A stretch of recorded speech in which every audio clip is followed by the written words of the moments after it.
joining us now on the ticket hotline is the president of the Texas Rangers, who was there front and center in the owner's box, also part owner now, along with Chuck Greenberg. It's Rangers legend Nolan Ryan. Good morning. How are you? It's time. Yes, it is. Well, congratulations. Well, you can tell I'm pretty much over the moon this morning. Sounds like it. Very big week for us. We win the division series, and Tom Grieve finally succeeded in getting Josh Lewin fired, so... Oh, come on. Gosh, those two things aren't related. Don't say that. Well, Josh was a little different in the style from Tom, and... See, Tom really doesn't understand any cultural references beyond 1979. And I don't understand any beyond 1879. So, I mean, there's a decision needed to be made, and I just thought Josh was a little soft, probably lived indoors most of his life. You know, and Tom would get nervous when Josh would talk about an 80s band while Tom had a mouthful of buttermilk cupcakes or whatever made by Grandma Fart and Burleson or whatever. Anyway, let's not talk about that. Let's talk about this big victory we had. Yeah, how about that last night? I don't know if y'all saw it, but I was actually at the game. Yeah, we saw you. I don't know if they showed me on that. What's that picture box thing they got out there? TV. Yeah. Yeah, they showed you quite a bit, actually. Yeah, and I let Ruth talk me into wearing pants and a shirt. Yeah, you look nice, I thought. Yeah, just uncomfortable for me because I've been living in war paint and dried creek mud for the past 2 weeks. Wearing only a gourd to protect my junk. Well, I'm glad you dressed up. You know, I've just been doing a lot of hunting and fishing during the postseason. So Have you? Yeah, and so I sat over there in that abortion of a field they got down there in St. Pete, and had me a wash tub of skunk cutlets down there at my ankles, and I just fish them out one by one, throw them down the old gullet while watching old Cliff Lee mow down them pansies. And You weren't going to eat any of that stadium food, were you? I don't need any of that processed stuff. Right. Yeah. I like it organic and right from the field. What else you been hunting? Well, I've been hunting a lot of stuff, Craig. That's George, actually. I killed a moose with my bare hands a couple days ago. But it's kind of a canned hunt because I was keeping him out in my barn. Well, that's not fair. He got a little wild on me, and we got in a fist fight, and ended up choking him. A fist fight with a moose, huh? I'll tell you, the one guy who's probably the happiest guy in the world that we won this series is Wade Phillips.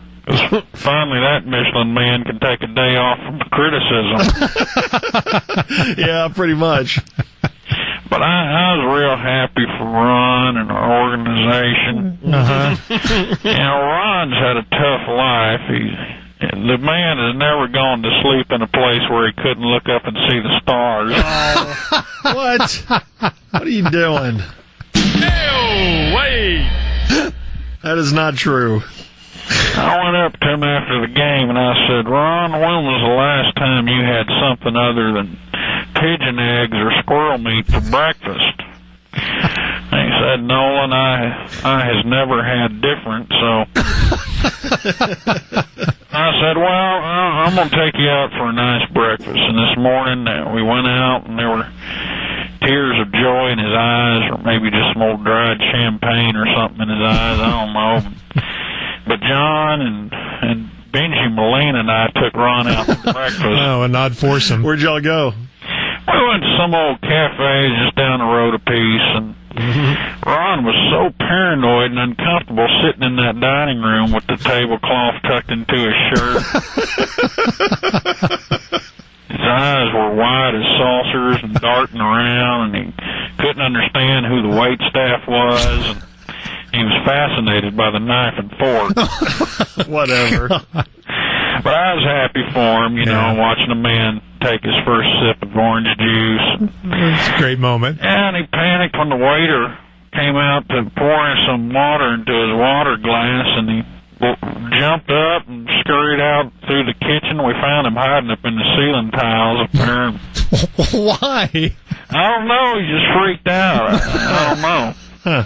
New experience maybe or something. I guess so. Well, it's good you're opening his eyes to all of that. So that damn Benji Molina ran up a $55,000 breakfast tab. Oh, no. Yeah, it looks like he can put it away. Yeah. Last time I take him. But, well, Cliff Lee certainly was great, and I hope the Ranger fans had a good time watching that last night. Oh, yeah. I wish we'd gotten it done at home, but it was good to just get it done. And plus, I don't know if people knew this, but I had a secret weapon last night. What's that? Well, before the game, I turned loose a troop of snow monkeys in the Rays locker room there in that clubhouse. No kidding. They tore that place up. Yes. I mean, they just destroyed that thing. So when the Rays got there for batting practice, went into that clubhouse getting ready and saw that place torn up, I think it really shook them. Yeah. Sure, I bet it did. That was genius on your part. And that old lead snow monkey, he took a dump in David Price's cap.